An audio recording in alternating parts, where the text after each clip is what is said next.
Islam, all meetings are to be opened and closed promptly according to the Circle 7 in love, truth, peace, freedom, and justice. Everyone, please rise and face the east for the Moorish American prayer. All right, if you are able to, please rise and face the east, standing up straight. Your feet on the square, so your heels are together, feet 45-degree angle. Hold up your arms perpendicular, 2 fingers on the right and 5 on the left, and repeat after me. Allah, Allah, the Father of the universe, Father of the universe, the Father of love, Father of love, truth, truth, peace, peace, freedom, freedom, and justice. and justice. Allah is my protector, Allah is my protector, my guide, my guide, and my salvation, and my salvation, by night and by day, by night and by day, through his holy prophet, through his holy prophet, through Ali. through Ali. Amen. Amen. Islam, Islam, Islam. Islamism. All right, let's go ahead and get started. I want to announce that this meeting is now open. Meeting of the Moorish Science Temple of America, Muslim Mission 30, Columbus, Ohio.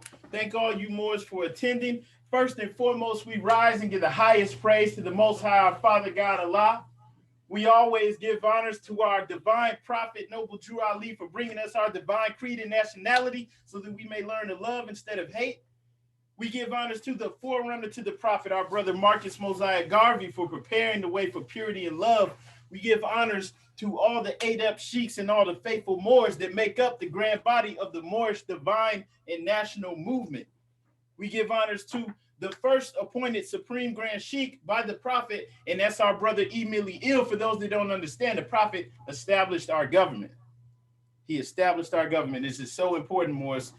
We also give honors to the current Supreme Grand Sheikh, our brother K. Dandrigel, and we give honors to the Grand Council of the Moorish Science Temple of America, and also extend honors to all the faithful Muslims on this call. Islam, Islam, Islamism. Brother Jackson Bay, would you please read the Divine Constitution and bylaws?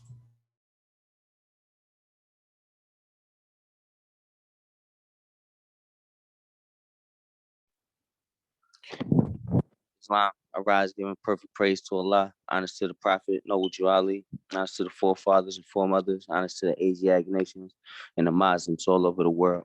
Salvation, Allah, unity, the Moorish Science Temple of America, the Divine Constitution and bylaws. Act 1, the Grand Sheikh and the Chairman of the Moorish Science Temple of America is empowered to make law and enforce law with the assistance of the Prophet and the Grand Body of the Moorish Science Temple of America.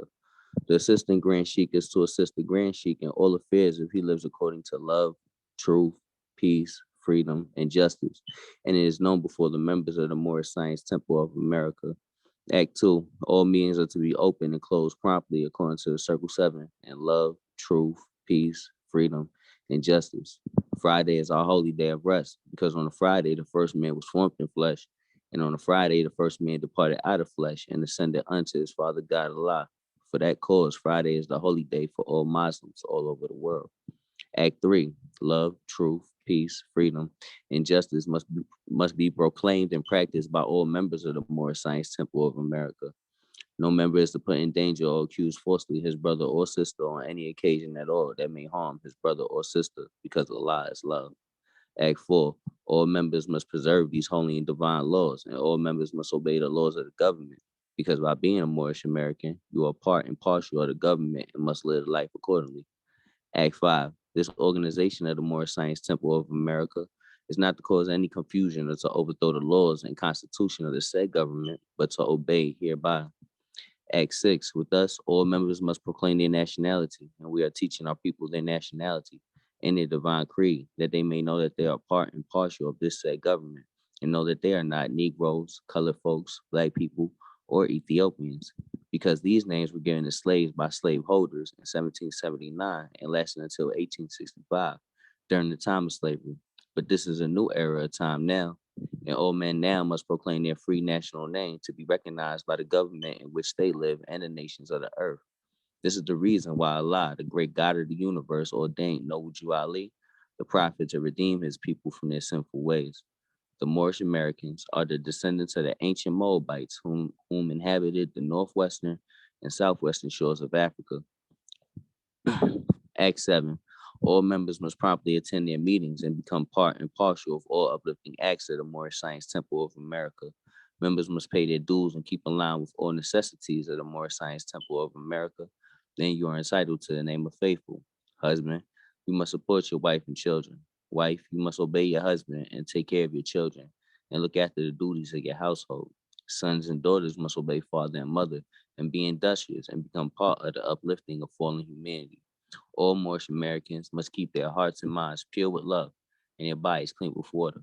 This divine covenant is from your holy prophet, Ali, through the guidance of his father God Allah, Noble Ali, founder, Moorish American Prayer.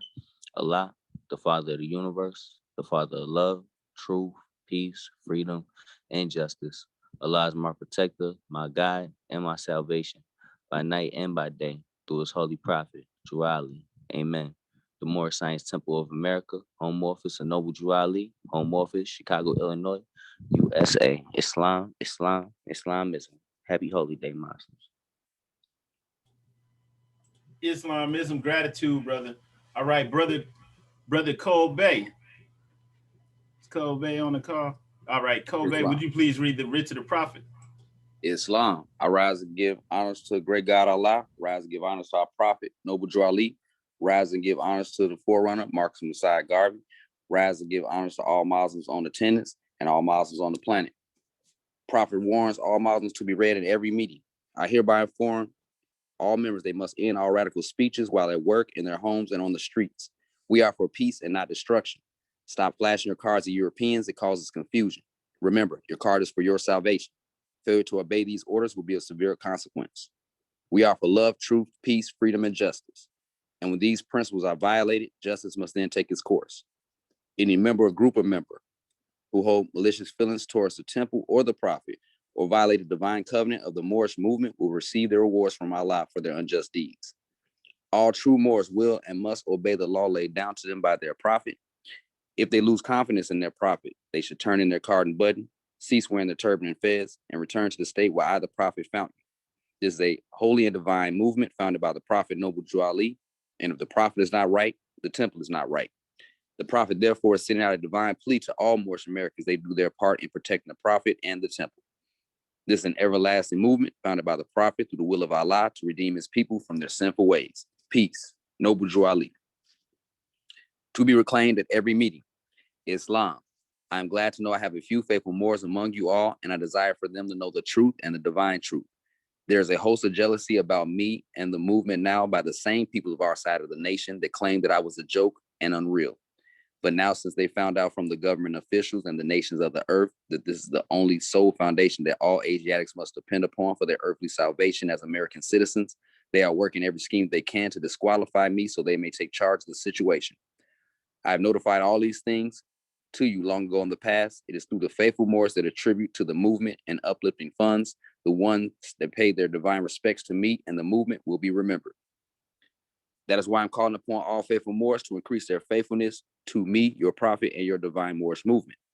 I need finance, and I need it badly. Never before have I needed finances so badly as I do at present, so I can shove aside the discord that is facing the nation.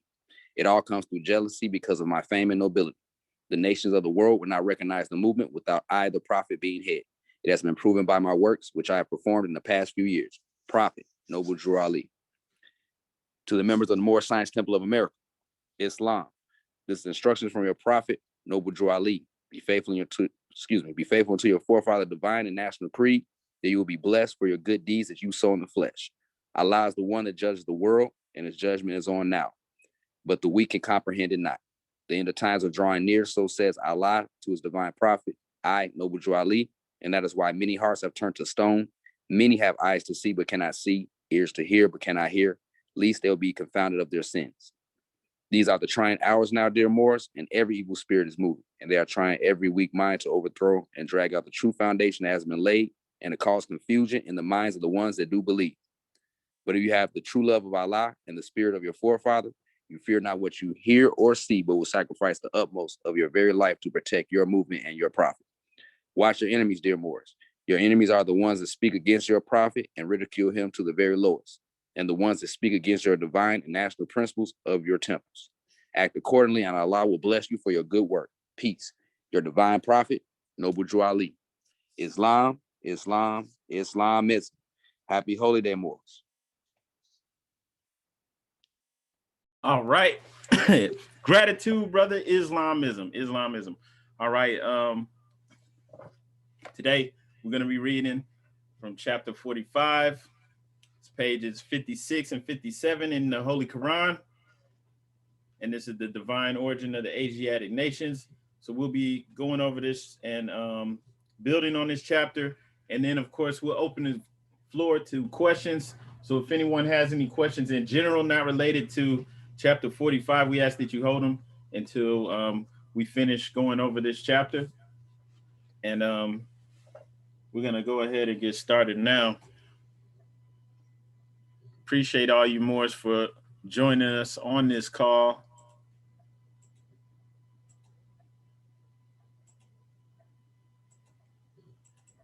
Okay, here we go. So yeah, that's on page 56 in your Holy Quran. All right, and if you're looking at a Quran in your hand, you see that at the top of each page, it says the divine instructions from the Holy Prophet, right? So each page is reminding us this. We have divine instructions. We know that the word divine, when we look at the meaning of that, divine means having the nature of Allah, godlike. Okay, so we're having these instructions from Allah. Every page of the Quran is instructions from Allah. Okay, and I'm gonna go ahead and read this. The divine origin of the Asiatic nations, the fallen sons and daughters, excuse me, of the Asiatic nation of North America need to learn to love instead of hate and to know their higher self and lower self. This is the uniting of the Holy Quran of Mecca for teaching and instructing all Moorish Americans, etc. The key of civilization was and is in the hands of the Asiatic nations. The Moorish, who were ancient Moabites and the founders of the holy city of Mecca. The Egyptians, who were the Hammatites and of a direct descendant of Misraim. The Arabians, the seed of Hagar, Japanese and Chinese. The Hindus of India, the descendants of ancient Canaanites, Hittites, and Moabites and of the land of Canaan. The Asiatic nations of North, South, and Central America, the Moorish Americans and Mexicans of North America, Brazilians, Argentinians, and Chileans in South America, Colombians, Nicaraguans, and the natives of San Salvador in Central America, etc. All of these are Muslims. The Turks are the true descendants of Hagar, who are the chief protectors of the Islamic creed of Mecca, beginning from Muhammad I, the founding of the uniting of Islam by the command of the great universal God, Allah, Islam. And that's a short chapter, but it's powerful. It's definitely not something that we could just skip or gloss over. All right, so first off, with chapters 45 through 47, the prophet is returning our divine history to us. All right, our hidden history. He's bringing ancient records back to the people. And the prophet is someone who came straight to the hood. He came straight to our people and he delivered our history to us, which was stripped from us. All right, Islam, hang on one second.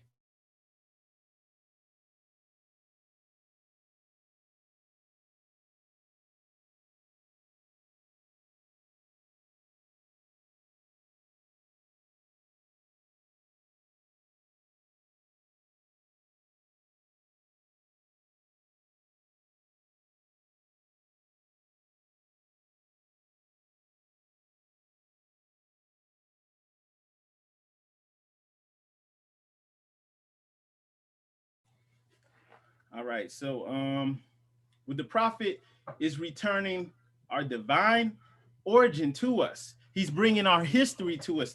The knowledge of our national history is the glue that binds us together.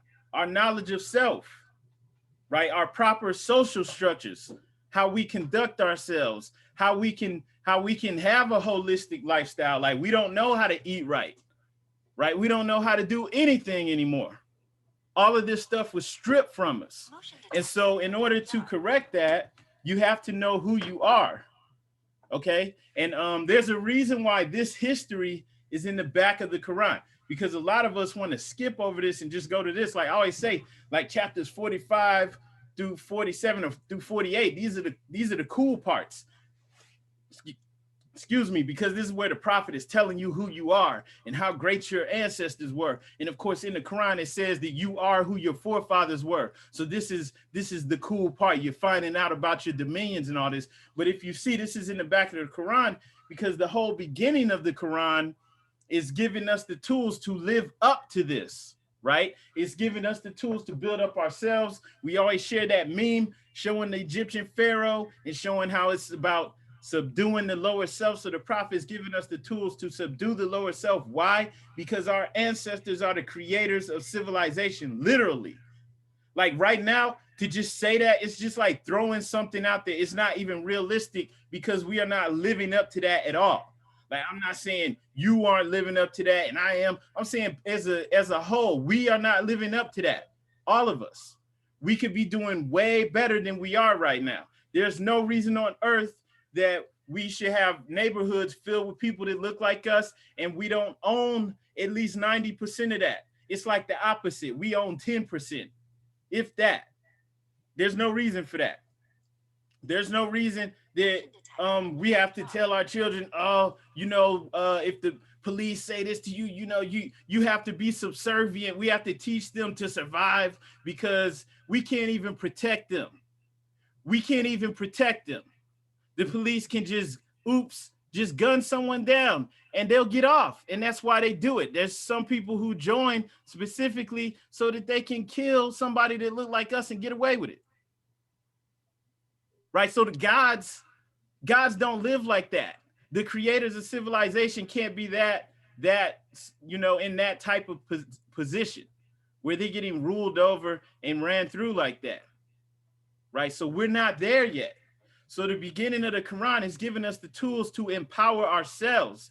That's what a lot of people want to skip over, but that's what we need. So it's giving us the tools to empower ourselves personally and then as a collective so that we can get out of that situation, right? And then boom, here at the end, it's also giving you the keys that have been stripped, who you truly are, right? It's like now you're worthy.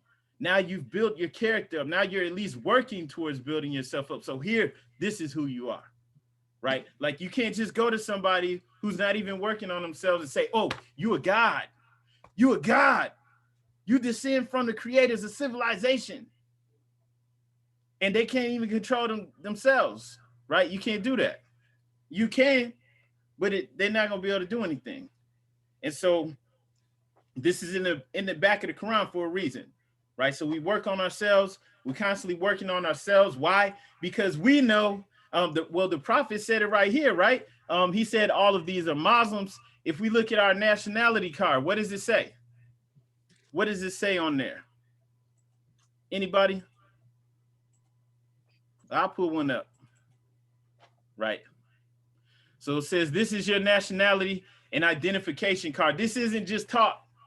This is your nationality and identification card for the Moorish Science Temple of America and birthrights for the Moorish Americans, etc. We honor all the divine prophets, Jesus, Muhammad, Buddha, and Confucius. May the blessings of the God of our Father Allah be upon you that carry this card. I hereby declare that you are a Muslim under the divine laws of the Holy Quran of Mecca, love, truth, peace, freedom, and justice. I am a citizen of the U.S.A. Okay, so he declares that we are Muslims, all right? And there's power in that, all right? That's a powerful declaration to make, okay? Because on one hand, all right, a Muslim is one who submits to the nature, to the will of Allah, right? On one hand, that's what a Muslim is, somebody who submits to the nature of Allah. And by doing this helps to civilize you because you're submitting to the will of Allah. Right, you're picking yourself up, but also All right, here's the thing that they don't tell us, or that most people don't know. Most of them couldn't tell us this because they don't know this, right? Muslim isn't just, it's not just somebody who submits to the will of Allah. It's that in and of itself is powerful. All right, that's powerful too. And you know what? Before I go into Muslim, I'll build on why that's powerful. So with the Prophet returning us to Islam, he brings us out from under the yoke of Christianity. The European gave us Christianity. He civilized us. The Pope deemed us savages. And so he gave us a religion. And he gave us names, right? He stripped us, he disconnected us from who we truly are. So you're no longer the creators of civilization. You are now this creation that was created in the 1700s. So the Prophet took us out of that and returned us to something that predates the European nations. They were civilized by Muslims, all right? And that's also why as Moorish Americans, as Muslims, we're returning Christianity to the Europeans because it was prepared for them, for their earthly salvation. And then we're returning to Islam, which was prepared for our earthly and divine salvation. Divine meaning of or from God. And then we know that as Muslims, as true Muslims in Islam, we're not born in sin, right? Islam doesn't support that idea that we're born in sin. That's what they tell you. Everybody that's a Christian, you were born in sin before you even did anything. Even as anyone who's had a child before, your first time having your own child, you see how perfect they are out the womb, right? So they're telling you as a Christian that even as an innocent baby, you were born in sin, right? So we know that takes us out of that right away. We're born in Islam, and in Islam, we're born with the perfect capacity, or with the capability to fulfill all of the potential, the unlimited potential that Allah has within us, right? We know that within Islam, in Surah 2, Ayah 30, when Allah is speaking to the angels, speaking about us, he says, behold, thy Lord said to the angels, I will create a vice regent on earth. And the angels said, they didn't understand. They said, wilt thou place therein one who will make mischief and shed blood, whilst we do celebrate thy praises and glorify thy name? And Allah said, I know what ye know not, right? And we know that a vice regent is a person exercising delegated power on behalf of a sovereign ruler. A person regarded as an earthly representative of God. And that's what we are as Muslims in Islam. So the Prophet returned us to that. But then also Muslim, like as it says on the card here, I do hereby declare that you are a Muslim. That is a title. It's a title. I want you to check this out. And I want to give a shout out to the brother Sheikh Kerry Alinde El. He has this in his book. This, what you see on the screen, it says Muslim. This Muslim or Muslim, that's a Hebrew word. That's a Hebrew word. And this word is actually in our Bible. Well, let me correct this. The translation of this is in the Bible, right? Because this term, this Hebrew term, would actually be in the scriptures 81 times. It's in 7 chapters. Muslim or Muslim. Okay, and when you look up what that Hebrew term means, right? Okay, this definition I'm getting is from the New Strong's Expanded Exhaustive Concordance of the Holy Bible by James Strong. All right, so Muslim means, according to the Hebraic language, it means those who control affairs, exercises dominion, rulers, to rule, to govern, or to have dominion over the land. And this word is in 7 chapters in the Holy Bible. It's in there 81 times, 81 occurrences. Muslim. And so like it's got some examples up here on the screen. Like in Judges 14:4, it's speaking about the Philistines. And it's saying the Philistines, and the translation would be were ruling over Israel. So that actual word in the Hebrew language would have been Muslim. The Philistines, right? When they're ruling over Israel, it says Muslim. or had dominion over Israel, Muslim. Okay, so this is powerful. The prophet is powerful. He returned a title to us. So this is something that we should all take pride in. There's no skating around this, right? And so being a ruler, having dominion, right? We also have to pick ourselves up. Again, that's why we have the tools of the workshop of the mind. That's why we have these tools to subdue our lower self. That's why you also have the chapter about magistrate and subject, preparing you to rule. This is powerful. And we look, going back into the Quran, we go to chapter 47. What do we have in there? The prophet's giving us our dominions. Right, chapter 47, Egypt, the capital empire of the dominion of Africa. All right, and just skipping down to, verses 6 and 7. We're given our ancient dominions. We're given it right there.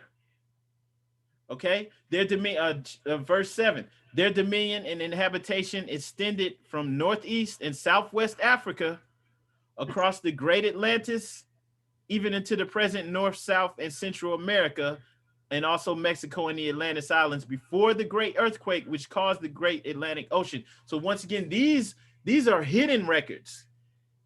You know, this is hidden ancient history that only a few knew about back then, and even still to this day, only a few know about. And especially in applying it to us, the lowly so-called Negro, especially those so-called Black people in North America, all right, and also the Caribbean and all that as well, but especially us. Nobody's applying this to us. The prophet returned the keys. Okay, so we're given the dominion, and as it applied then, it still applies now. All right, and they can't get away from that. So we're given the dominion and a time period before the great earthquake, which caused the Atlantic Ocean. Okay, so this is powerful. And so that term Muslim, that's a title. Muslim is synonymous with ruler. And that's also why we're Muslims. The prophet deemed us Muslims with an O, and that's what we're writing with.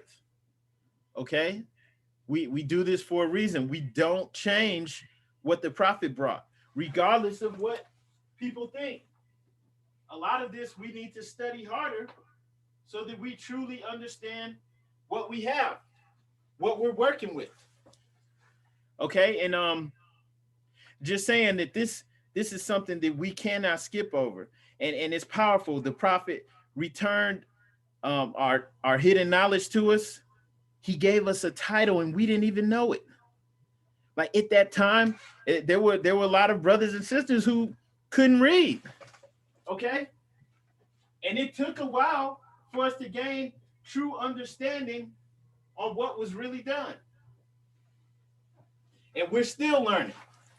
And that's how powerful it is. And so right then and there, that it's not even just a religious term or a religious designation. It's a title. And it was hidden in there the whole time. All right. So by him declaring that we're Muslims, he let it be known that we're rulers. And this is our dominion. The Moabites from the land of Moab, who received permission from the pharaohs of Egypt. And remember, in chapter 45, the pharaohs of Egypt were the descendants of Mizraim, right? And they had dominion over the land over here. So they gave us permission to settle here. All right. They were the founders, the Moabites from the land of Moab, who received permission from the pharaohs of Egypt to settle and inhabit Northwest Africa. They were the founders and are the true possessors of the present Moroccan Empire, with their Canaanite, Hittite, and Amorite brethren who sojourned from the land of Canaan seeking new homes, and then their dominion and inhabitation extended from Northeast and Southwest Africa. That's a lot. But across the great Atlantis, even into the present North, South, and Central America, and also Mexico and the Atlantis Islands before the great earthquake, which caused the great Atlantic Ocean. Okay, so this is powerful. And with this being returned to us, with the keys being given back to us, you know, it may take a while, or it may have taken a minute for us to actually truly understand what the prophet did, but the time is now. You know, we're waking up, we're getting it, and as I was saying, a lot of people at that time may not have truly understood, but you know, we're starting to gain a better understanding on what we truly had, and it's powerful. All right, and let's go back into 45. Two, also, if anybody has any questions or any insight they want to share on this, feel free to speak up. Okay, hang on. Hello, Islam, this is Brother Scott Bay. Islam, brother. I just wanted to add to what you just was stating, which I thought was very interesting. I stay in a small town in Pennsylvania, and I happen to pay attention to the area a lot, just the old buildings, especially. On the front of our courthouse, it has actually we left the permission, we had the permission of the pharaohs of Egypt and settled in Northwest Africa, just on a plaque. So I just wanted to make that statement, which was very interesting. And it was across from the Masonic building, which most courthouses have Moorish arches in them as well. So it's all of the stuff is always around us. Thank God for the prophet. Thank Father God, Allah. Peace.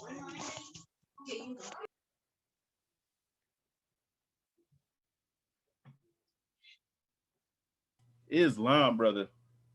Islam. Gratitude, brother. Thank you for sharing. Hang on one second.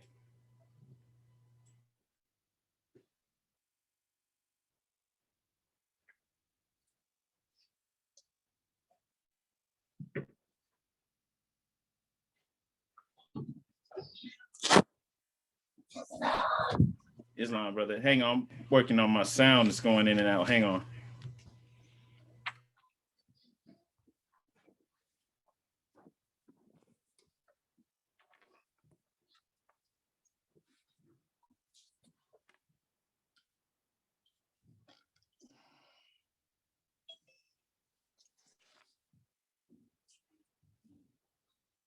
All right. Okay, Islam. Hopefully everybody can hear. So just want to go back into this with the divine origin of the Asiatic nations. Divine meaning having the nature of Allah, godlike. Just in that alone, that's letting us know that all the Asiatic nations have divine ancestry. Okay, and this again is something that we've been debated so low with the creation of Negro and basically placing it in a subhuman status, you know, where it's literally like the missing link, and that's why it's easy to mistreat it. You know, it's a fiction. It's a fictional being that was created specifically to be a permanent underclass. So we all have Asiatics, divine ancestry. All right, and of course, at the present, we're not divine, right? We've fallen, but the prophet is giving us the keys right here, and what will help us return, what will make us divine again, and that's the uniting of the Asiatic nations, the uniting with the Holy Koran of Mecca, right?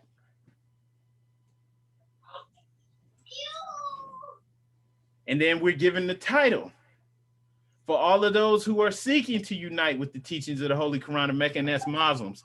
And even with that title alone, now we understand that there's more to that meets the eye. That just in that title alone, Muslim, Muslim is letting it be known that you are the rulers, that you govern over dominions, over land. And this is powerful, especially for those who at the present are landless. Like we inhabit areas, but we don't truly have possession of it. What do they say possession is 9/10 of the law, right? So we inhabit places And there's people that come by policing it, acting like they go into the jungle or something, like they at the zoo. They don't live there. They don't care about the people there, right? We have people that come there and get money from us, right? They don't give anything to the community. They don't help out, right? But we just inhabit areas. But in actuality, it's all ours. All right. And so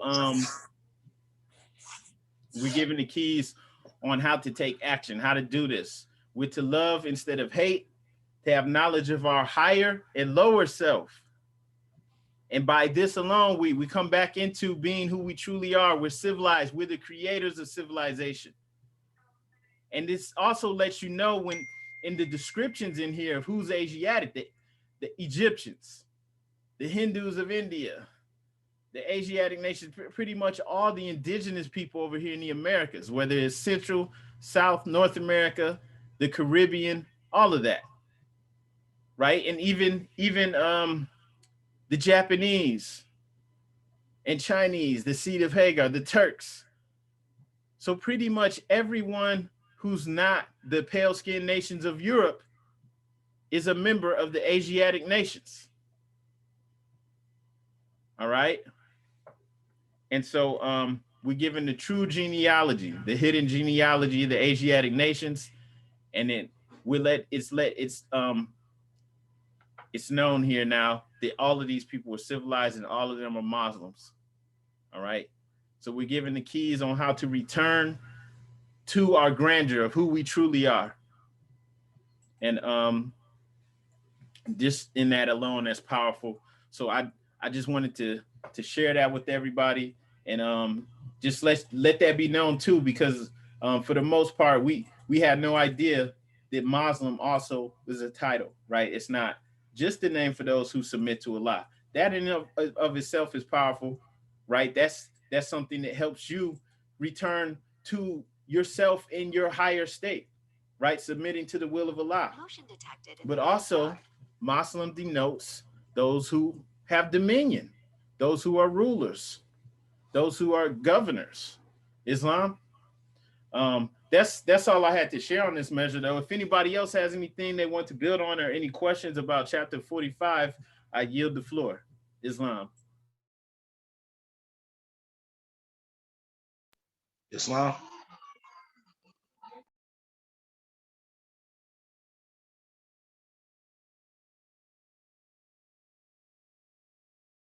Islam, did you have anything that you wanted to share, brother? Yes, it's Brother Scott Bay again. I rise to my highest heights, giving all perfect praises to the Almighty, Supreme Ruler of the universe, Allah, and giving honors to all his holy prophets, especially Prophet Noble Drew Ali. What I wanted to say was the interesting thing about this chapter also is a very important and powerful chapter, one of my brother's favorites. That what it tells me in my mind is it places us, like if you go back in history, who was the people that were there, more or less. Let's say about the Holy Wars. So in the Holy Wars, most people they tend to forget that the Christians were fighting the Muslims, and they also were fighting the Muslims over here in South America and Central America and North America. When I was younger, I really didn't know until I got this information of who were the actual people that they were fighting, because they like to change up the names of the people. More or less, they call the Crusader conquistadors, so it constantly trick you. And if you don't really know Spanish, then you probably wouldn't know exactly who they were fighting. But if you know that they were fighting in a holy war, the Christians, the conquistadors, had to be fighting the Muslims or the Muslims. So it puts you in that sense of understanding. Oh, okay, this is what was going on. It was actually a holy war. They were coming over and they were colonizing the area. Same thing with India and all of these other places that he happened to mention. Prophet is a genius. I just wanted to say that. Peace and love. Islam, gratitude. I'm glad you shared that. And it's also it's hidden kind of in plain sight that they actually describe the people over here as Muslims, as you were saying. You know, that's the crazy part, that they were describing them as Muslims. They were speaking about the mosques and the temples that they encountered over here. They called our people Mauritanians, Moors, and Muslims. I mean, it was known at that time, and we get a revisionist version of history that leaves that key part out, right? But it was known. Islam, I yield the floor. Peace, bro. I curious to know. I'm looking at lines 4 and 5. I'm in the I grew up in the DC, Maryland, Virginia area. It's currently got a lot of Central Americans and some South Americans, specifically El Salvador, Honduras. And so I'm curious as to how their immigration or possible immigration issues could be affected by, nationalizing and or joining the temple. Visas, I mean, immigration is a big issue in this area. It's probably one of the most, I think it's top 10 in the nation, most diverse. So we're, like I said, we're right outside of all the embassies, DC, all the embassies, and it's very international on many different, from, the diplomat, ambassador, senator, to, the farm worker from El Salvador that made his way here, you know what I mean? Islam, that's a good question. I would say at this point in time, obviously where we're at, there's not really any assistance that we could do for people as far as helping them to get citizenship or stay here. There would be nothing that we could do, but potentially in the future, right? What we actually have, we have our own state, the Asiatic states, or states, plural, of North America, right? And each state is a self-autonomous, self-governing body that has their own system, their own government, their own constitution, and they're basically nations. They're nations that have agreed to work together collectively as the United States of America. So that's something that we have potentially in the future. You could say right now it's a theory in practice. The Prophet, the reason why it's real is because the Prophet satisfied the prerequisites for nationhood from an international perspective, from the perspective of there's a book, Bouvier's Law Dictionary. There's 7 prerequisites that every nation in the world must have. One of them is they must be capable of entering into trade with other countries, self-governing, able to, they have to have their own religion, or at least be capable of that, like civilized. And the Prophet at that point in time satisfied those prerequisites, right? With the establishment of the religious corporation that became the Moorish Science Temple of America. There was a reason why he moved like he did, and he changed it to a religious corporation. And then he went on basically on a world tour, at least in this portion of the world. For what we know, we have records. He went to Cuba, he went to Mexico, he even went to Toronto, Canada. He went to a couple other places as well. And he also went to what became the precursor to, I think, the League of Nations. At that time, it was the Pan American Conference. So he went there, and he went there as a head of state for us here in America. All right. And so the reason I say this is because at that point in time, it was a religious corporation. It was a body, but it became a body politic when he moved as a nation, when it was known that each temple had businesses going on, right? So they had an economy. You have to have a self-sustaining economy. So he did all of these things, and then in 1929 had a parade to announce to the world who we were, and then he draped the American flag around a boy and the Moorish flag around a girl, and deemed us Moorish Americans. Now, what this did was it literally created a nation within a nation. Now, what year was that again? That was in 1929. Okay. All right. And so what happened was you had you had infighting and things that took place that kind of stagnated the movement, maybe because we weren't ready at that point in time. All right, so we're still picking up.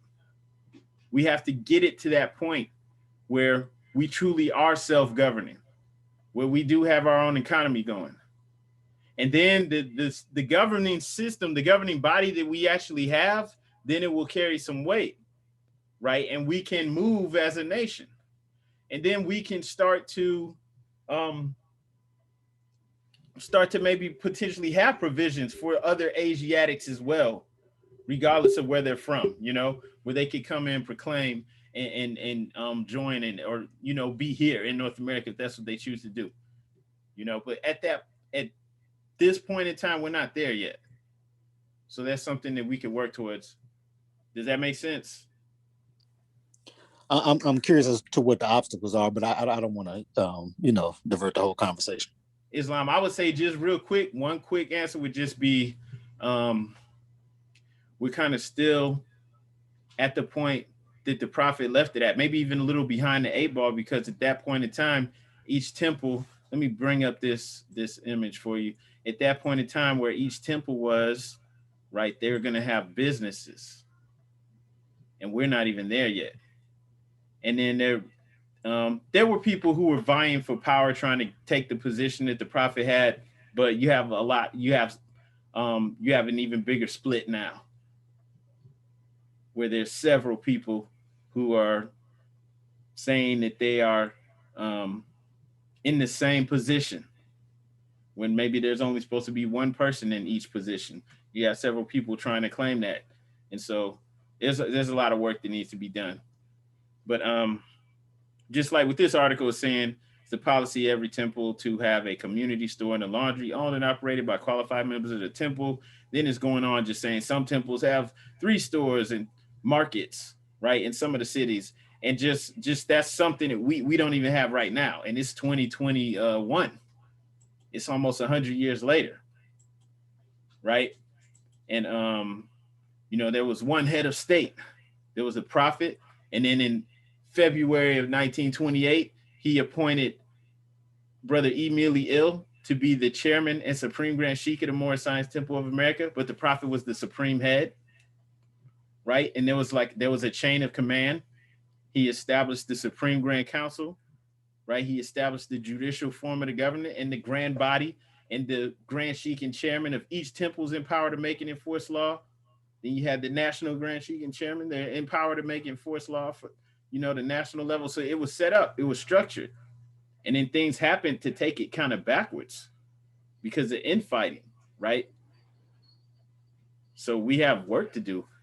Islam, I see another hand raised. I think it's kind of Islam. Thank you, brother. Your question. Islam, sister. Islam. Happy Holy Day, Muslims.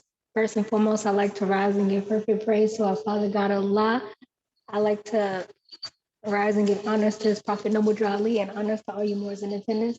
I just wanted to kind of agree with what you were saying as far as us as Moorish American Muslims.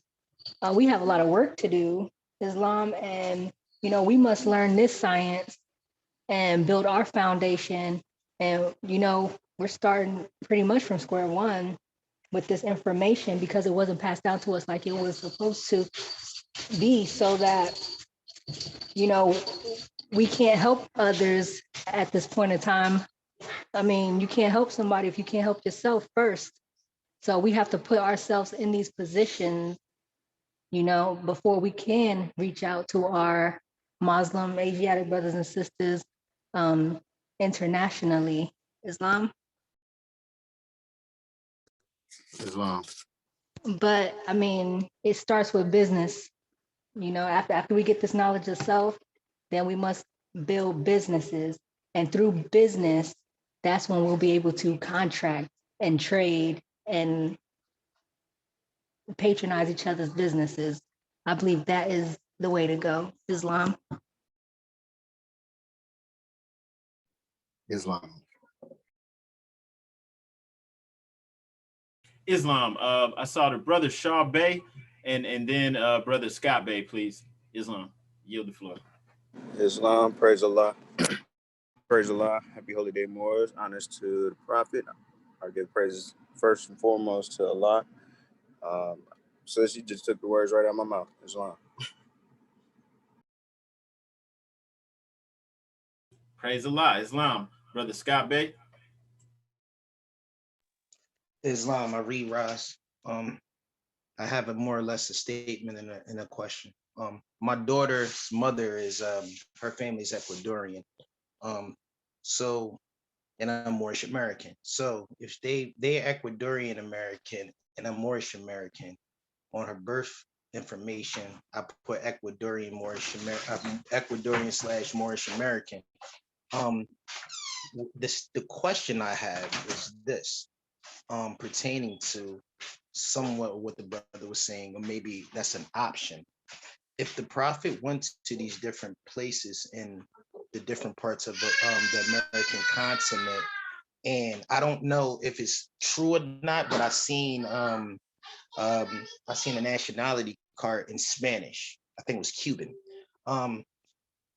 If we were to go to any of these places, for example, if I went to Ecuador, would I be able to get a charter, or would anybody be able to get a charter to set up a Moorish Science Temple of America in Ecuador? One being that it's America on the continent, and two, chapter 45, this said that they were a part of the Asiatic nation and they were Muslims. I'm just asking the question. Thank you. Peace and love. Peace and love. Okay, so definitely they will be able to set up a temple there. There's actually brother that I talked to a while ago who's in Trinidad, and he told me that they started a study group or a Muslim mission, and that they were studying, and then maybe they actually have a temple now.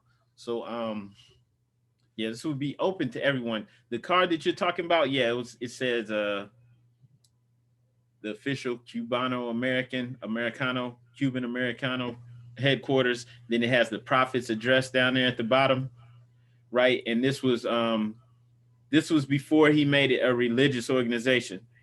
That's why on the card, like in Spanish, it says Por el Moorish Holy Temple de Science, right? It was the Moorish Holy Temple of Science back when it was a civic organization.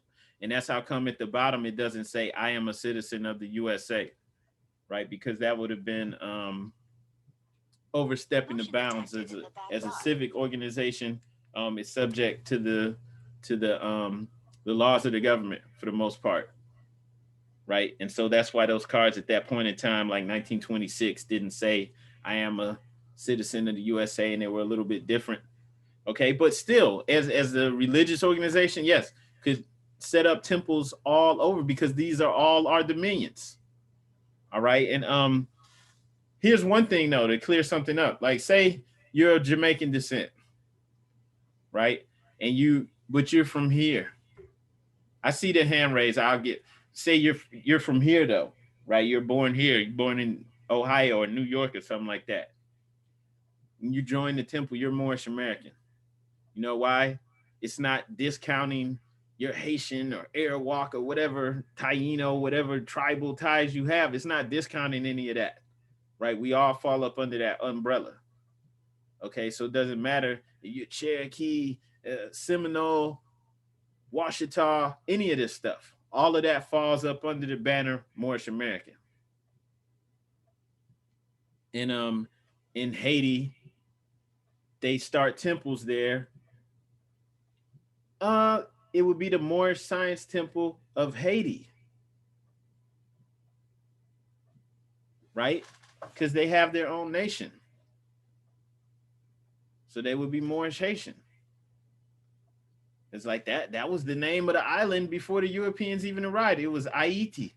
So they would call it or maybe they want to take it back, say the Moorish Science Temple of Haiti instead of Haiti. I don't know, but it would be it would be theirs. It would be the Moorish Science Temple of Haiti. Right, and we have the common descent. We're all of Moorish descent. So that's the tie that binds us all. Doesn't matter where our temples are, right? We can unify under that. Does that make sense? And Islam, sis, Douglas L. Islam, I wanted to add, I mean, because I'm a perfect example of that. My parents, they're from the Caribbean, right? My mother was born in Haiti, and my father is Borican from Puerto Rico, what we say today. But um, I, I truly believe being a Moorish American starts in the mind. It's not about this card. It's not about, paperwork. It's not about, you know, it, all that is encompassing, but we must understand this is about knowledge of self. That's what makes you a Moorish American Muslim, you know, being at peace with your higher and lower self, finding a balance and walking in this light with this information that Noble Drew Ali brought to us, because you could have this nationality card all day, but if you're not gonna do right and do what you're supposed to do as a Moorish American Muslim, it's null and void, right? Because this is a way of life. So like we can't get caught up in so much of this how to word it, Moorish American, Haitian, and that look, we're Moorish American Muslims only because of our works, deeds, and thoughts. Islam. Islam, I agree. Yeah, you're right. I just wanted to make sure there's no confusion because we live in the United States of America, and Mexico is Estados Unidos de Mexicano. Like it's Estados Unidos Mexicanos. It's the United States of Mexico, but they call it Mexico for short, just like they call this America for short. And so the prophet wasn't really changing that, you know. I mean, some people will say he was bringing us back into the republic, right? Because our ancestors actually created this. Things got diverted and taken away from its true intent. The prophet was bringing us back into that because we had enough power just within that construct. That's why he called the Constitution one of the greatest documents ever created, because within that construct, we had the power to create our own government and rule ourselves as we see fit. Okay?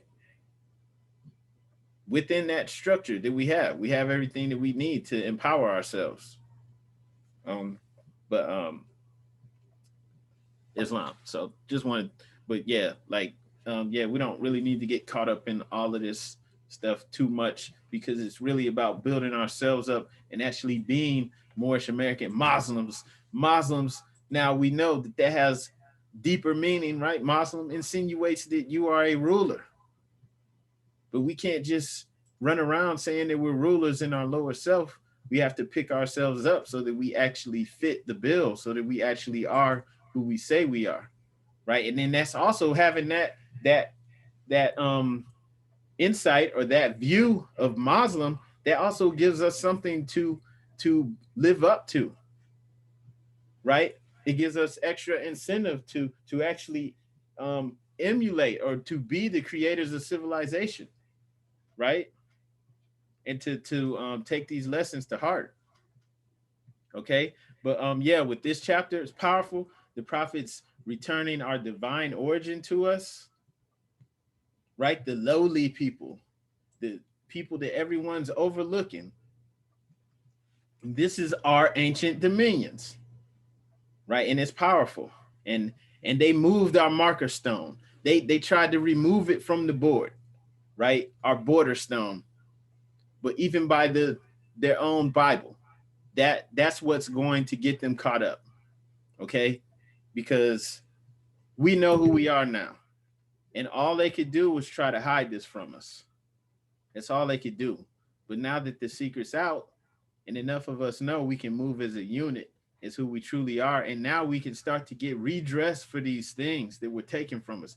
We couldn't do it like you have people who are saying that they're the descendants of slaves, right? They have the ADOS thing, American descendants of slaves. Is it African descendants of slaves or American? I don't even know.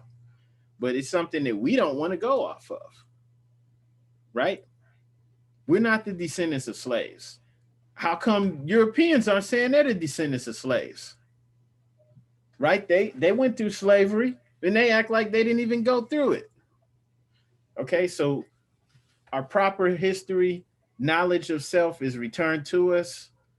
And we're also given the invisible tools to work on ourselves so that we can actually emulate it. That on top of the knowledge of who we truly are, and then how to move as a collective economically and socially and everything else, that's what empowers us, right? Now we can make moves. Now we finally have the keys. And that's why the prophet said that he brought us everything that we needed to save ourselves, right? To save ourselves, like take it and save yourselves, right? We don't need anyone else to do it for us. We have everything. Islam. And Islam, I agree with the sister Williams L.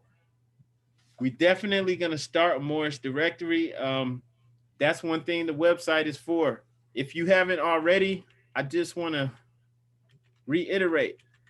Everyone, please go to moorishamericans.com and make a free account on there. Whether you're a member of the temple or not, make a free account on there. All right. And we will go ahead and we will create a directory on there for everybody to list their skills, their business. And we have a store on there. We're going to build it up so that we can put our products on there as well. Islam. I put the website in there, but just everyone make sure you go save it and create a free account on there. All right. It only takes a few seconds. Moorishamericans.com. All right. And I yield the floor.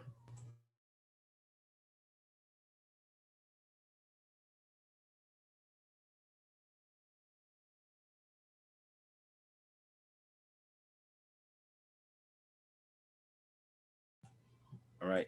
If nobody has any questions about chapter 45, we'll go ahead and move on.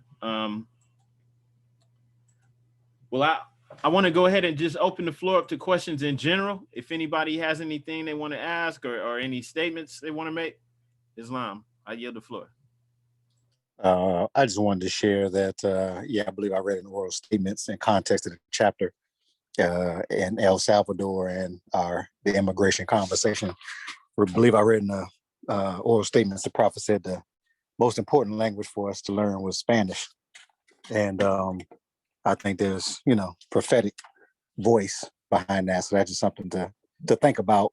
But to your point about business, our family does own a little around 6 acres, 7 acres in the Montgomery County area region.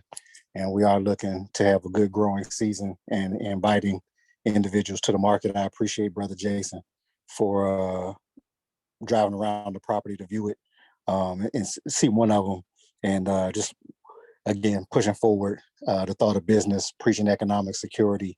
And thank you for the invitation. And thank you for your great works. Wishing all of you peace and a happy holy day. All right. Gratitude, brother. Gratitude for the invitation. We'll definitely take you up on that. Inshallah, when the weather's a little better, we can come out there maybe and work the land with you and just build from there. Islam. Does anybody else have anything they want to share or any questions? Islam. Islam. Is it any way that I can get a breakdown of the structure of the different temples? I asked you this, I think, when I first got on, but I didn't really want to go into it at the end of meeting because I didn't know the significance of what it is at the meeting. So is it any possible way that I can get that information or go in that better later? Or were you saying a breakdown of the different temples? Just the breakdowns between like how they split of the structure of the temples between the 501c3 and the Herzliya statute temples. How can you tell the difference of it and things of that nature? I know that that's not pretty much a lesson in the temple, more or less, that most temples don't talk about, but I want to know, is it any possible way that I can get a breakdown on that? Okay. All right. I don't want to go too far in depth. Like I'll speak to you on the side if you want about it. But what I'll say is this. Okay. In 1928, the prophet established the government structure. He appointed Emily Ill as the chairman and supreme grand sheikh of the Moorish Science Temple of America.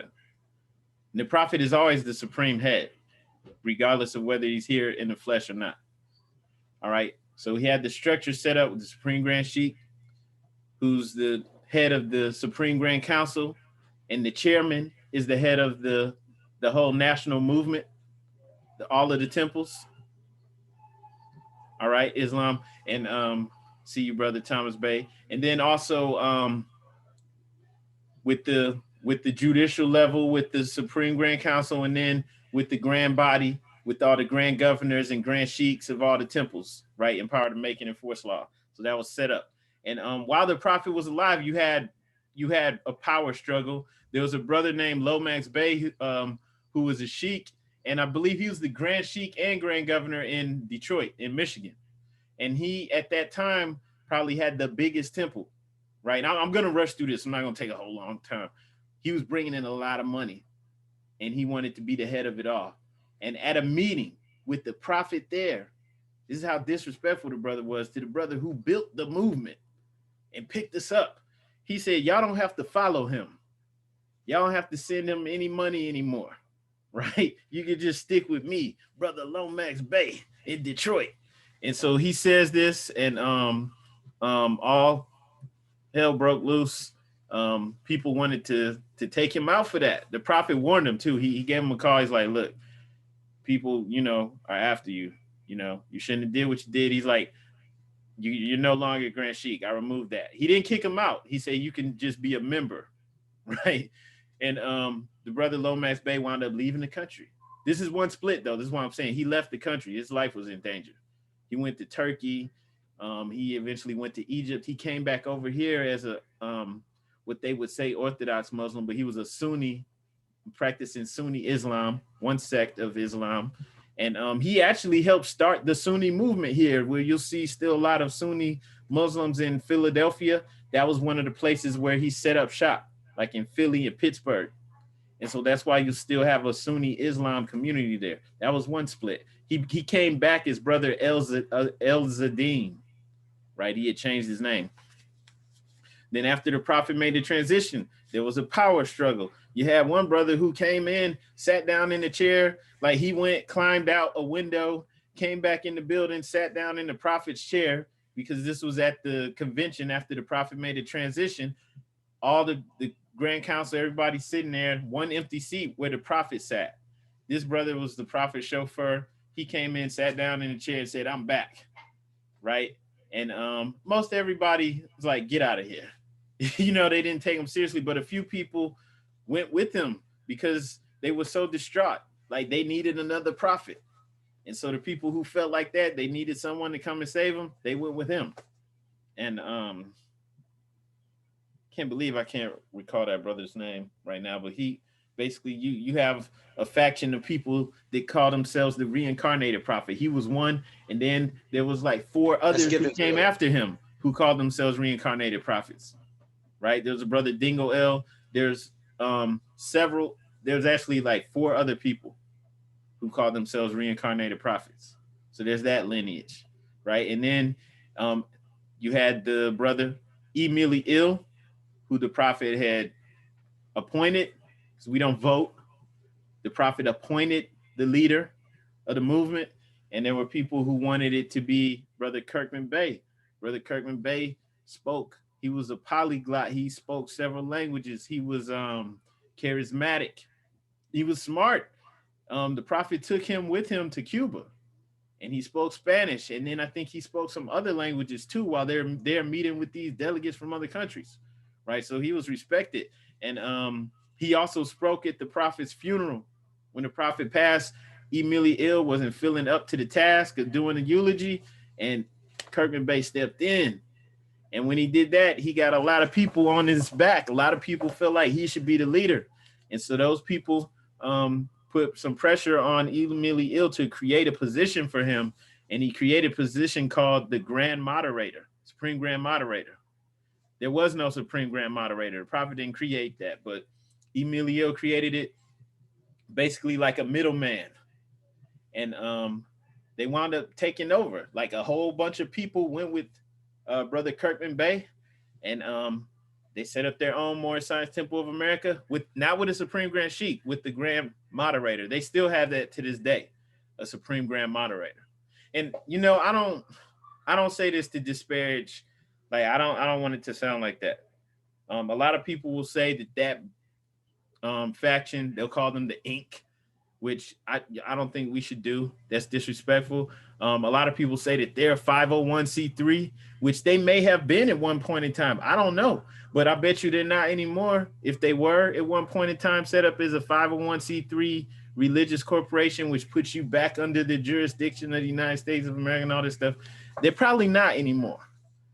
Okay, so that might be a dead argument to like say which one's a 501c3 and which one isn't, because why would they still do it?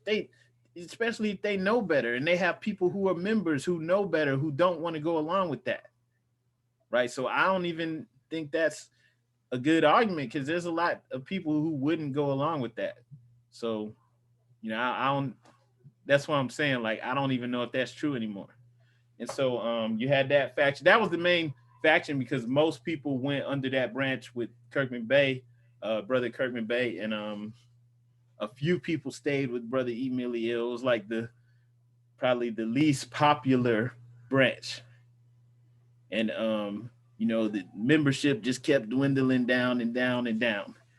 But out of that, you had all of the even more splits, because you had different people who felt like they should be the leader, or you have people who get in and they meet with challenges, because it's a challenge sometimes. Well, it's a challenge all the times when you're working with other people.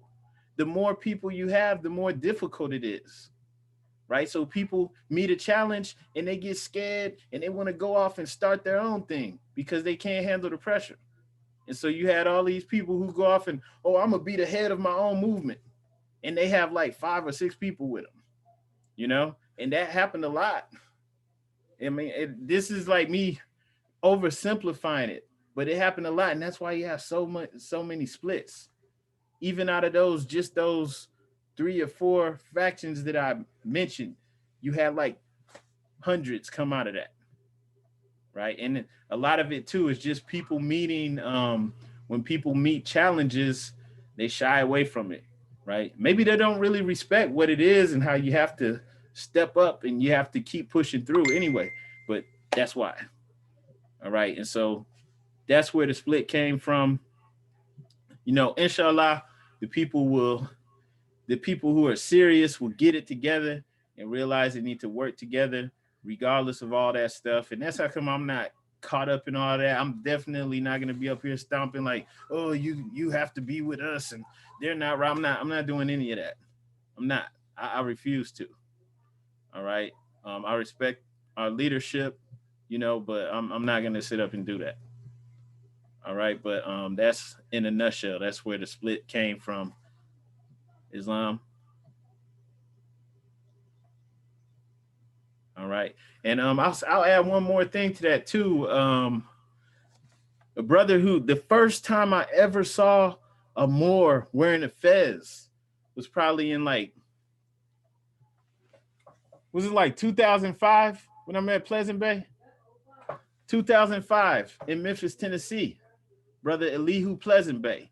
He wrote this book called The Azuming of the Nation. I think Pleasant Bay was in like 2 different bodies at one point in time in the past. And there's different reasons why he left the temple, and he wound up creating his own thing, which a lot of people wind up doing. But I'm just saying this to say I would never disrespect that brother. This is the first Moor I ever met in real life wearing a fez in the streets. In Memphis, Tennessee in 2005 was just savage land. Like, there was no enlightenment in the streets. And, you know, young man out here, something in me made me want to go into his store because I saw some symbols on it that piqued to me. And he was out there teaching people for real in Memphis, in the dirty South, you know, like that nobody else was out there doing it. right? That's why I would never disrespect him. I would never disrespect Brother Taj or anyone else. I don't care if they're in the temple or not. I don't care if they have their own organization. I don't care, right? Because they were actually out there teaching people for real. I didn't learn this from the temple. There were no Moors from the temple to come and say, here, this is who you are. You haven't nothing. You know, it didn't exist. It was almost like it was invisible, right? It's like they were ashamed to be Moors, right? Maybe they only wore their fez at meetings or something like that. I don't know. But, you know, that's not where I got it from. So I would never disrespect like that. That's not how we move at Temple 30 in Columbus. Islam, we not with all the division. Islamism. Islam. Islam, we are unity. Islam. I hope that I hope I didn't get too off. I was trying to make a point. Did I answer the question though, brother? Islam, you did not, but you went in depth in certain things that I didn't. It's certain information that I did not know that you went more in depth in. So, alhamdulillah for that. I just wanted to know that if I went into a temple, can I look up the records on a temple structure? That's what I was asking. Point blank. Yeah, I don't so know each if temple that's should, possible. each temple should have the records, like as far as their leadership, how to establish, set up. We're set up through Herd's revised statute, right, as a body politic. And each temple should be able to tell you this or show you this if they have, like, you know, the paperwork to prove it. And they should have that structure. They should be able to show you that. Islam, thank you. That's what I wanted to know. Thank All right, you. Islam. Islam. Islam. Okay. Does anybody else have any statements or questions before we close out? Yeah, I didn't catch that. You said hers revised statute. Yeah. Yeah. So hers revised statute.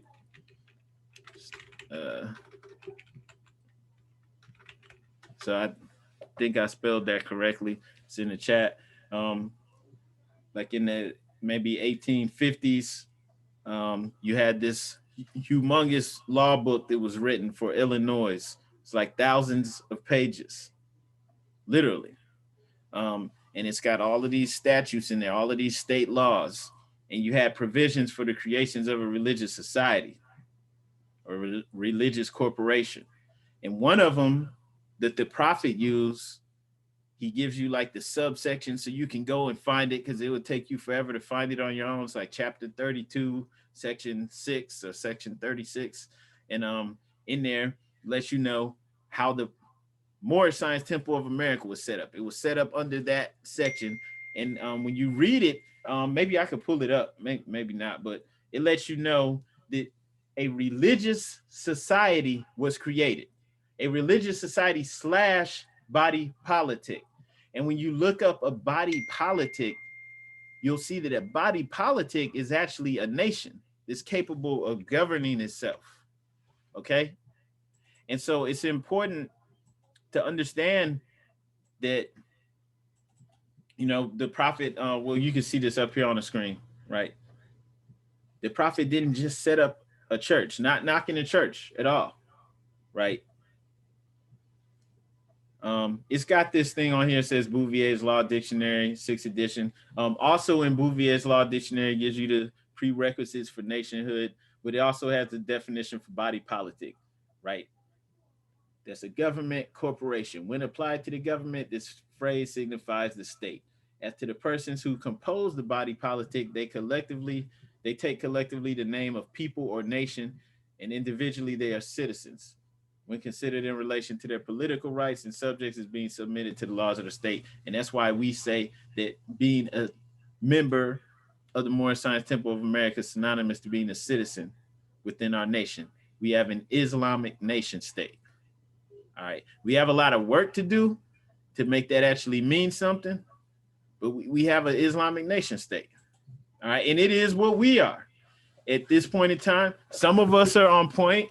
Some of us aren't, and that's what our nation state is right now. Like it needs a lot of work because we need a lot of work. Islam, brother, I see brother Kobe.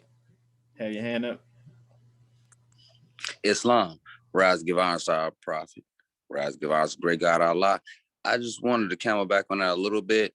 If that book that you're talking about is real big, also with the prophet during that time, if you look up like in history, the Calvin Coolidge, the president, Calvin Coolidge was given an ear to it, but for some reason he did a lot of stuff for the Moors. But again, like it was kind of, you got to kind of like dig into that. I haven't got all those facts yet, but it seemed like it was something, with politicians, it seemed like something went shaky. But that's how the prophet, what I'm saying, he actually was talking to Calvin Coolidge during that time and stuff. That's when during the time that he went to the Pan American conference doing all that. So I just wanted to shed just a little light on that about the prophet and, what he was doing during that time, as well as all these temples. Islam, I yield the floor.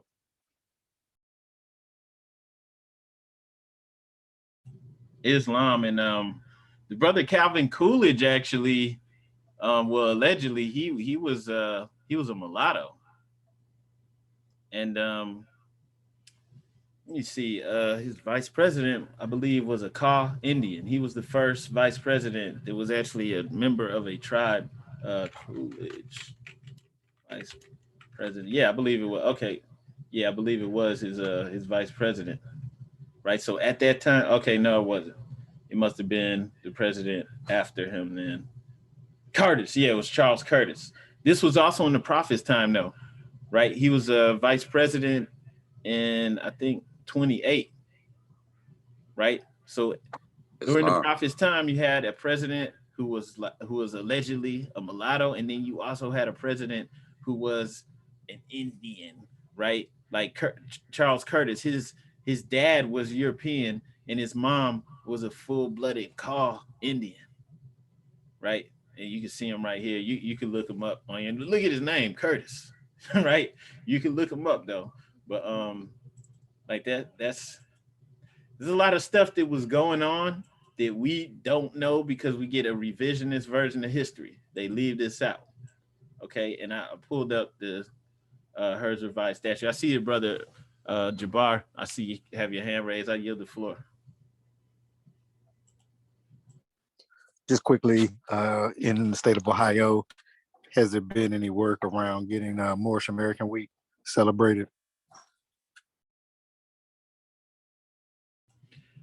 Islam, I think some other Moors have been working on that, but as far as like from our perspective, now we're still building. Thank you. Islam. So yeah, I don't think I'm gonna find that exact section, but you can look that up on your own. I know it's in chapter 32. I think it's section 6, but I might be wrong on that. But you can look it up and just read what it says about the corporation. There's even a provision in there for this religious society to get land and for all the land within like several acres to be tax free. There's a lot of interesting things in there. And you have to know that the prophet had a relationship with the Secretary of State, who he wound up getting into office as a governor, right? And that I don't know this for sure, but that had to be part of the trade-off. He's giving them this information. Well, look, this is how you can create your nation, right? Because there's no way, like, how else is he going to know about Hers Revised Statute? They have thousands of pages, right? It's powerful. It's powerful what he created. So on that note, I yield the floor. If anyone has any last questions or statements, feel free to speak up.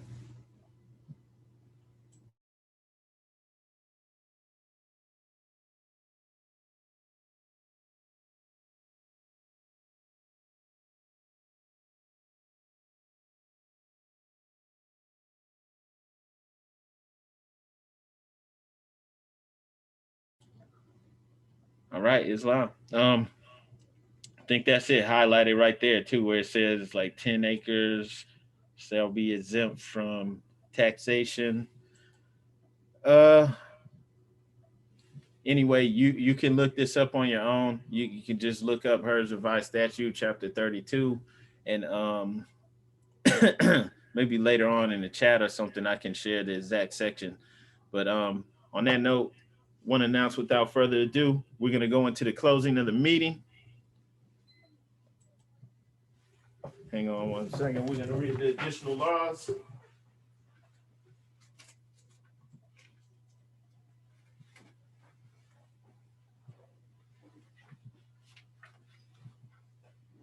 Right. Additional laws for the Moorish Americans by the Prophet Noble Drew Ali. Act 1, Grand Sheikhs and governors and heads of all temples, all businesses. Each said temple must be approved by the Prophet Noble Drew Ali before acting upon by any members. Let it be finance, property, or any line of life that will cause the members to sacrifice finances, etc., that will cause the support of any group of members. Any former officer that violates these laws is subject to be removed from his office under a heavy restriction, etc., by the Prophet or the Grand Sheikh. Act 2, all members are to attend their ADEP meetings and their public meetings promptly. If a member is found standing around on their meeting period, shall be fined 50 cents on the first case, and on the second, he will be fined $1, which will go on your emergency fund. If member is working, his monthly dues must be paid, and if he has money in the bank, he must subscribe for as much as he is able to the Moorish Uplifting Fund, because it takes finance to uplift the nation. Act 3, it is the lawful and divine duty of every good member, if he's able in finance, to aid me in the saving of the nation. And if he does not, he is an enemy to the cause of uplifting his own people, and justice must catch you. Let it be he or she, according to love, truth, peace, freedom, and justice, as I have the power invested in my hands, and I will have to enforce the law in order to save the nation. Act 4, all members, while up making a public speech, must not use any assertion against the American flag or speak radical against the church or any member of any organized group, because we are to teach love, truth, peace, freedom, and justice. Act 5, all members must promptly attend their meetings and send their children to Sunday school, and the teacher must confirm himself to the questionnaire and let every member exercise his 5 senses who is able to do so, because out from your Sunday school come the guiders of the nation. Act 6, with us all members must proclaim their nationality, and we are teaching our people their nationality and their divine creed, that they may know that they are a part and parcel of this said government, and know that they are not Negroes, colored folks, black people, or Ethiopians, because these names were given to slaves by slaveholders in 1779 and lasted until 1865 during the time of slavery. But this is a new era of time now, and all men now must proclaim their free national name to be recognized by the government in which they live and the nations of the earth. This is the reason why Allah, the great God of the universe, ordained Noble Drew Ali, the prophet, to redeem his people from their sinful ways. The Moorish Americans are the descendants of the ancient Moabites who inhabited the northwestern and southwestern shores of Africa. Act 7. All members must promptly attend their meetings and become a part and parcel of all uplifting acts of the Moorish Science Temple. Members must pay their dues and keep in line with all necessities of the Moorish Science Temple. Then you are entitled to the name of faithful. Husband, you must support your wife and children. Wife, you must obey your husband and take care of your children and look after the duties of your household. Sons and daughters must obey father and mother and be industrious and become part of the uplifting of fallen humanity. All Moorish Americans must keep their hearts and minds pure with love, and their bodies clean with water. This divine covenant is from your holy prophet, Noble Drew Ali, through the guidance of his father God, Allah, Islamism. Brother Seymour Bay, would you please read the divine warning? Islam, Sheikh. First, I rise and give praise to the Most High, Father God, Allah. I give honors to his holy prophet, Noble Drew Ali, and to the forerunner to the prophet, our brother, Honorable Marcus Messiah Garvey. Honors to our forefathers and foremothers, and to all you faithful Muslims on the call. A divine warning by the prophet for the nations. The citizens of all free national governments, according to the national constitution, are all of one family bearing one free national name. Those who fail to recognize the free national name of their constitutional government are classed as undesirables and are subject to all inferior names and abuses and mistreatments that the citizens care to bestow upon them. And it is a sin for any group of people to violate the national constitutional laws of a free national government and cling to the names and principles that delude to slavery. I, the prophet, was prepared by the great God Allah to warn my people to repent from their sinful ways and go back to that state of mind, to their forefathers' divine and national principles, that they will be law abiders and receive their divine right as citizens according to the free national constitution that was prepared for all free national beings. They are to claim their own free national name and religion. There is but one issue for them to be recognized by this government and of the earth, and it comes only through the connection of the Moorish Divine National Movement, which is incorporated in this government and recognized by all other nations of the world. And through it, they and their children can receive their divine rights unmolested by other citizens, that they can cast a free national ballot at the polls under the free national constitution of the state's government and not under a granted privilege, as has been the existing condition for many generations. You who doubt whether I, the prophet, and my principles are right for the redemption of my people, go to those that know law in the city hall and among the officials in your government and ask them under an intelligent tone, and they will be glad to render you a favorable reply, for they're glad to see me bring you out of darkness into light. Money doesn't make the man. It is the free national standards and power that makes a man and a nation. The wealth of all national governments, gold and silver and commerce, belong to the citizens alone, and without your national citizenship by name and principles, you have no true wealth. And I'm hereby calling on all true citizens that stand for a national free government and the enforcement of the Constitution to help me in my great missionary work, because I need all support from all true American citizens of the United States of America. Help me to save my people who have fallen from the constitutional laws of the government. I'm depending on your support to get them back to the constitutional fold again, that they will learn to love instead of hate and will live according to love, truth, peace, freedom, and justice, supporting our free national constitution of the United States of America. I love my people, and I desire their unity and mine back to their own free national and divine standard, because day by day they have been violating the national and constitutional laws of their government by claiming names and principles that are unconstitutional. If Italians, Greeks, English, Chinese, Japanese, Turks, and Arabians are forced to proclaim their free national name and religion before the constitutional government of the United States of America, it is no more than right that the law should be enforced upon all other American citizens alike. In all of the governments, when a man is born and raised there and asks for his national descent name, and if he fails to give it, he is misused, imprisoned, or exiled. Any group of people that fail to answer up to the constitutional standards of law by name and principles, because to be a citizen of any government, you must claim your national descent name, because they place their trust upon issue and names formed by their forefathers. The word Negro deludes in the Latin language to the word nigger, the same as the word colored deludes to anything that is painted, varnished, and dyed. And every nation must bear a national descent name of their forefathers, because honoring thy fathers and thy mothers, your days will be lengthened upon this earth. These names have never been recognized by any true American citizen of this day. Through your free national name, you are known and recognized by all nations of the earth that are recognized by said national government in which they live. The 14th and 15th Amendments brought the North and the South in unit, placing the Southerners, who were at that time without power, with the constitutional body of power. And at that time, 1865, the free national constitutional law that was enforced since 1774 declared all men equal and free. And if all men are declared free by the free national constitution to be free and equal, since that constitution has never been changed, there is no need for the application of the 14th and 15th Amendments for the salvation of our people and citizens. So there is but one supreme issue for my people to use to redeem that which was lost, and that is through the above statements. Then the lion and the lamb can lie down together in yonder hills, and neither will be harmed, because love, truth, peace, freedom, and justice will be reigning in this land. In those days, the United States will be one of the greatest civilized and prosperous governments of the world. But if the above principles are not carried out by the citizens and my people in this government, the worst is yet to come, because the great God of the universe is not pleased with the works that are being performed in North America by my people, and this great sin must be removed from the land to save it from enormous earthquakes, diseases, etc.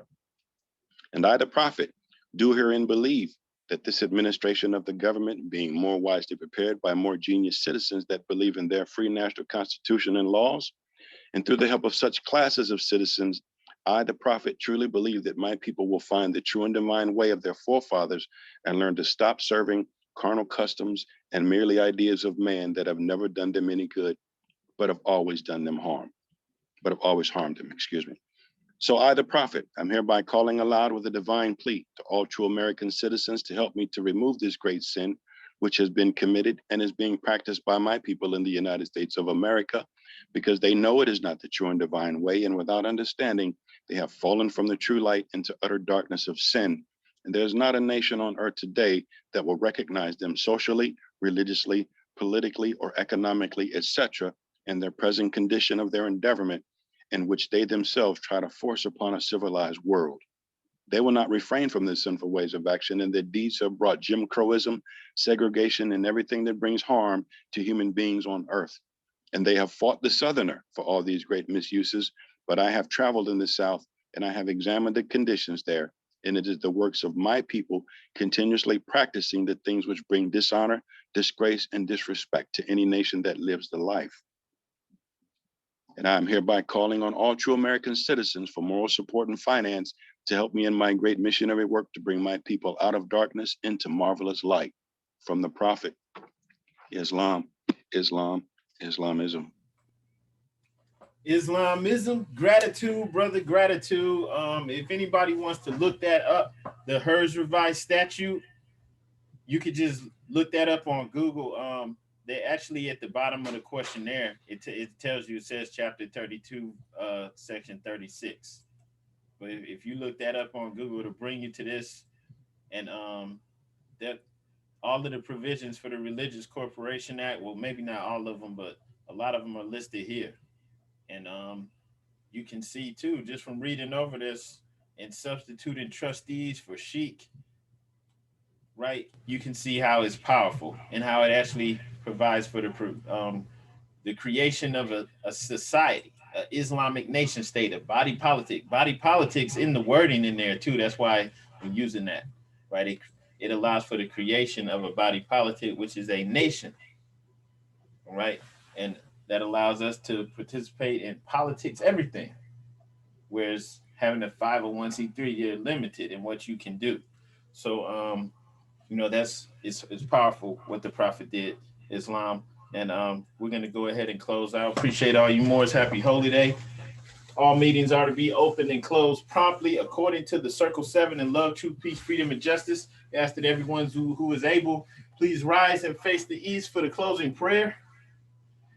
You do not need to repeat after me. Allah, bind our hearts and minds back to our ancient forefathers, divine creative principles. We ask this in our holy name in the 7 Elohim. Amen. Islam, Islam, Islamism. This session is now closed. Peace and love, Moors. Happy Holy Day.